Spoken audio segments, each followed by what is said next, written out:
सभी को नमस्ते, अभिवादन। आज हम एक बार फिर बात करेंगे जो यूएसए से हमारे नागरिक जो वहाँ बिना वीज़ा या वैलिड डॉक्यूमेंट्स के गए थे, वो जैसे-जैसे बातें बाहर निकल रही हैं, जैसे-जैसे वहाँ से हमारे नागरिक आ रहे हैं, वैसे-वैसे नए-नए खुलासे हो रहे हैं।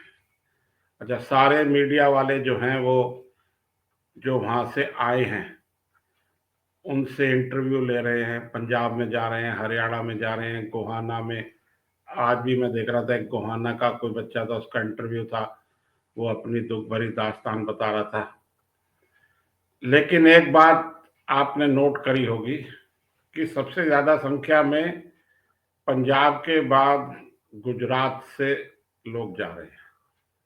अच्छा, गुजरात के किसी भी पीड़ित का इंटरव्यू आज तक नहीं आया है। इवन मैंने थोड़ा सा रिसर्च करी, वहाँ का जो गुजराती मीडिया है उसमें भी इसके बारे में कोई ऐसा इंटरव्यू नजर नहीं आ रहा है। गुजराती लोग तो सब वहाँ से आने के बाद पुलिस ने जैसे ही पूछताछ करके छोड़ा उनको, वो सब घर चले गए हैं या अंडरग्राउंड टाइप हो गए। पंजाब के, हरियाणा के लोग तो बहुत मुखर होके बता रहे हैं कैसे गए कैसे गए। आज एक गोहाना का एक था, वो बता रहा था कि मैं 18 देश घूमता हुआ अमेरिका पहुंचा और पहुंचते ही मुझे वहां गिरफ्तार कर लिया। अब ये भी उनकी दुख भरी दास्तान है। अच्छा, लेकिन इन सब के बावजूद क्या हो रहा है? क्या अब इन लोगों का जाने का, वहां जाने का भ्रम टूटा, कुछ सपना टूटा? आवाज तो, सपना टूटने पे कांच की आवाज तो बहुत तेजी से आ रही है, पूरा देश सुन रहा है। लेकिन क्या ये वापस नहीं जाएंगे? जो लोग अभी अभी आए हैं वो तो सब कह रहे हैं कि वापस नहीं जाएंगे, यहीं रह लेंगे। अब एक दो लोग कह रहे हैं कि अगर हम यहाँ रह लें तो पढ़े लिखे हैं नहीं, हमें नौकरी मिलेगी 20-25 हजार महीने की ज्यादा से ज्यादा, और हमें 70,000 रुपये महीना तो ब्याज भरना है, क्योंकि ये पैसा सब ब्याज पे लेके गए थे। जमीन बेचने के बावजूद भी उनको ब्याज पे पैसा लेना पड़ा। अब ये कैसे होगा? कुछ एफआईआर भी दर्ज हुई है गोहाना में इन एजेंट्स के खिलाफ, लेकिन एजेंट्स का कोई इनके पास प्रूफ नहीं है, ना कोई डॉक्यूमेंट्स हैं, ना कोई रसीद है, ना कोई पैसे की लेन देन की रिकॉर्डिंग है, कुछ भी नहीं है। तो यह केस तो बड़ा कानूनी दृष्टि से कमजोर ही नजर आ रहा है। अच्छा, इसमें मैं बात गुजरात की करना चाहूंगा। गुजरात के लोग, हम लोग पंजाब वालों को कह रहे हैं कि पंजाब के लोग बड़े क्रेजी हो रहे हैं कनाडा यूएसए जाने के लिए, लेकिन इनसे ज्यादा क्रेज देखा जा रहा है आज भी, इतना सब होने के बाद भी गुजरात के लोगों में। वहां उल्टा इंक्वायरीज बढ़ गई है, सरप्राइजिंगली गुजरात में इंक्वायरी बढ़ गई है। पंजाब में बाहर जाने की इंक्वायरीज भी जैसे पहले थी उससे कुछ बढ़ ही गई है। अब ये क्यों हो रहा है, कैसे हो रहा है, अब ये तो शोध का विषय है। जैसे अब एक नया देश आया है सामने, लिथुआनिया, जिसके बारे में मैंने एक वीडियो बनाया था, उसके बारे में मैं ज्यादा बात नहीं करूंगा। अच्छा, जैसे ही ट्रंप आए हैं अपना, ट्रंप ने आते ही धड़ाधड़ फैसले लेने शुरू करे हैं। अभी ट्रंप जीत गए थे और उनको शपथ लेने में लगभग 1.5 महीना बाकी था। उन्होंने तभी घोषणा कर दी थी कि मैं आते ही, ये जो बाई बर्थ यहाँ का जो नागरिक बन जाता है, तो वो मैं आते ही पहले दिन इसको, कानून को रद्द कर दूंगा।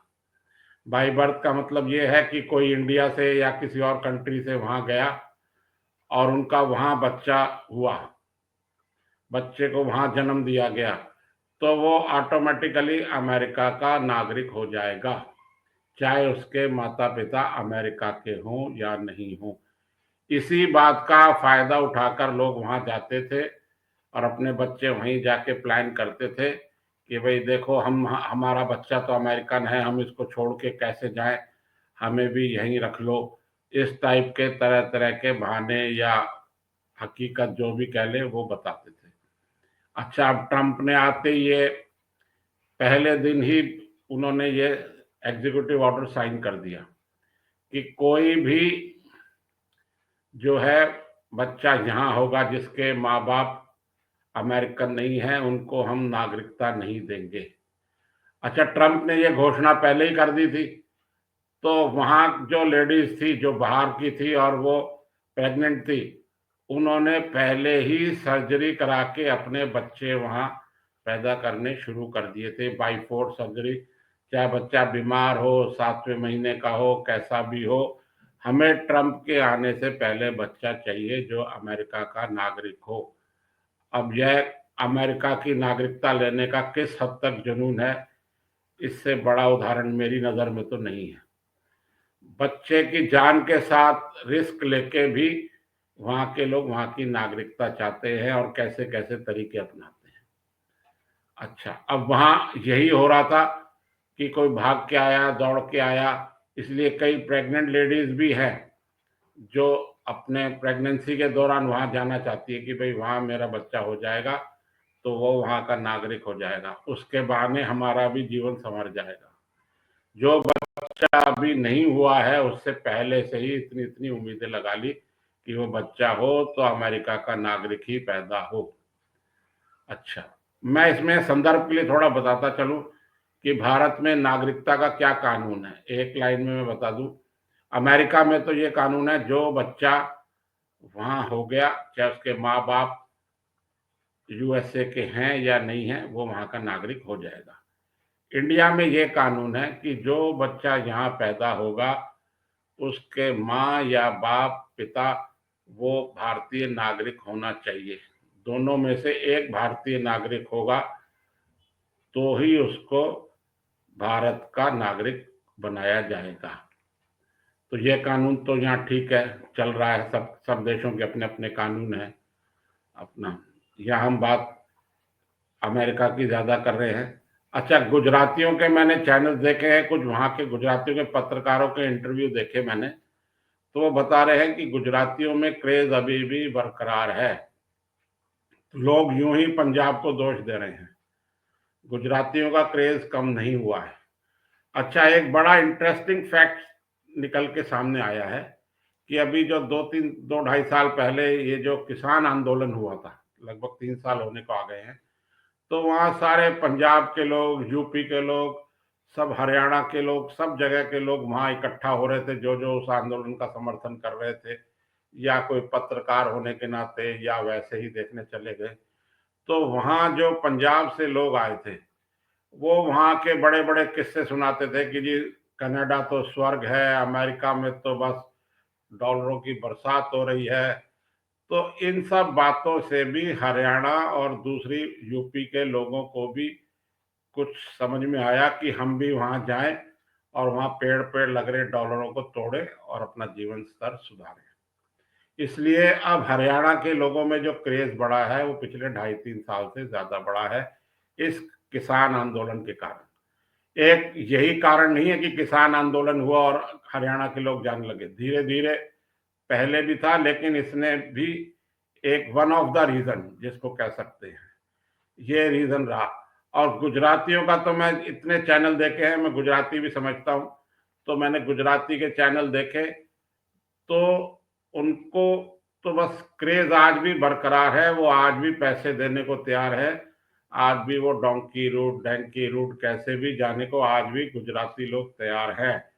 और वहाँ के जो लोग आए हैं वापस, उनके माँ बाप ही कह रहे हैं कि जैसे ही हमें मौका लगेगा हम दोबारा पैसा इकट्ठा करेंगे और हम एक बार ही तो अमेरिका दोबारा जाके दिखाएंगे ही दिखाएंगे। अच्छा, अब मैंने अभी बात करी लिथुआनिया की। लिथुआनिया देश भी एक नया ऑप्शन निकल के आया है, वो भी यूरोप का देश है, पुर्तगाल के पास है। अच्छा, अब ये जब पंजाब की नज़र पुर्तगाल पे भी है, नज़र से मतलब वहां जाने से, पुर्तगाल भी एक यूरोप का डेवलप्ड स्टेट कंट्री है, तो पुर्तगाल का वीज़ा मिलना भी आसान नहीं है। जितना मुश्किल यूएसए का वीज़ा मिलना है उससे कम मुश्किल पुर्तगाल का वीज़ा मिलना नहीं है, वहां का वीज़ा भी मुश्किल से मिलता है। तो अच्छा, अब लोग सोच रहे हैं कि हम लिथुआनिया जाएंगे, वहां के नागरिक बन जाएंगे, वहां इजीली हमको मिल रहा है सस्ते में, कुछ साल वहां रहेंगे, जैसे हम मैक्सिको से यूएसए में जा रहे थे वैसे हम अपना वहां से लिथुआनिया से पुर्तगाल चले जाएंगे। और एक बात तो ये भी आ रही है, एक आज एक जींद का लड़का किसी चैनल को इंटरव्यू दे रहा था, वो भी कह रहा था कि ट्रंप तो 4 साल के लिए ही आया है, उसके बाद जो नया राष्ट्रपति आएगा हम फिर दोबारा कोशिश करेंगे, 4 साल तक हम दोबारा पैसे इकट्ठा करेंगे, पुराना कर्जा चुका भी लेंगे और इकट्ठा भी कर लेंगे नया पैसा। अब जब वो भारत में ही 30-40 लाख रुपए इकट्ठा भी कर लेंगे, पुराना कर्जा भी चुका लेंगे, मतलब 4 से 5 साल में जो लगभग 1 करोड़ रुपए कमा लेगा यहाँ, जो 1 करोड़ रुपए 5 साल में कमा रहा है, जिस स्तर की उनकी पढ़ाई है, तो फिर उसको बाहर जाने की जरूरत ही क्या है। लेकिन दिमाग में तो एक ही बात बैठी हुई है कि सीता कनाडा जाना है, स्वर्ग जाना है, नर्क किच नहीं रहना। पंजाब को नर्क बनाने में ऐसा कहना अच्छा नहीं लगता, इन कनाडा जाने वालों का ही बहुत बड़ा हाथ है, किसी भी तरीके की जमीनें बेच रहे हैं।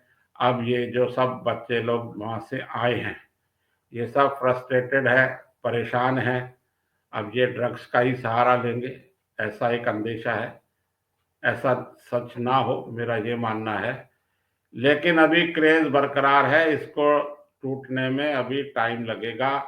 अब आप ये समझ लें कि ट्रंप ने तो अभी जो ट्रंप ने जो नियम का एग्जीक्यूटिव ऑर्डर जारी किया है कि बाय बर्थ यहाँ के सिटीजन अब नहीं रहेंगे, उसको भी कोर्ट में चैलेंज किया गया है ऑर्डर को, जैसे हमारे यहाँ करते हैं। और वहां की कोर्ट ने, अमेरिका की कोर्ट ने उसको स्टे भी दे दिया है कि अगले आदेश तक इस पे कोई कार्रवाई नहीं होगी। मतलब आज भी जो वहां बच्चे हो रहे हैं और अगले आदेश तक हो जाएंगे, वो अमेरिका के नागरिक ही होंगे। तो ये एक पंजाब वालों के लिए, जो जाने वालों के लिए खुशखबरी भी हो सकती है। बाकी नए नए खुलासे हो रहे हैं कि जो यहाँ कुछ किसी की हत्या कर रहे हैं, कोई जुर्म कर रहे हैं, अपराध कर रहे हैं, और वो फिर बाहर जाके रहना चाह रहे हैं कि यहाँ से अपना पिंडी छुड़ा लो, जान छुड़ा लो। तो अभी तो सिर्फ 4 ही विमान आए हैं और लगभग 18,000 इंडियंस यूएसए ने चिन्हित किए हैं जिनको वापस इंडिया भेजना है in near future, in next 3-4 months. तो उसके बाद नई नई कहानियां भी सामने आएंगी और आगे क्या होता है ये सब देखने का विषय है। हम इसको देख ही सकते हैं, इसके अलावा और हम कर क्या सकते हैं। हम उनको सलाह दे सकते हैं, भारत सरकार को सलाह दे सकते हैं, या भारत सरकार उनको सलाह दे सकती है। अच्छा, जाते जाते मैं एक बात और बताऊं, इलीगल तरीके से गए ये लोग, पैसा खर्चा करा इन्होंने, कर्जा लिया इन्होंने, सस्ते दामों में अपनी जमीनें बेची पंजाब, हरियाणा, गुजरात के लोगों ने। और इसका कसूरवार कौन है? इसका कसूरवार सिर्फ एक ही व्यक्ति है, और वो है हमारे प्रधानमंत्री नरेंद्र मोदी, कि वो मोदी के दोस्त हैं और अपनी दोस्ती में इतना भी नहीं करा सकते कि हमको वहां इलीगल रहने दे। अब ये किस तरीके की दोस्ती है, कहां तक दोस्ती निभाई जाती है, यह भी देखने का विषय होगा। आपने यह वीडियो देखा, इसके लिए बहुत बहुत धन्यवाद। जय हिंद।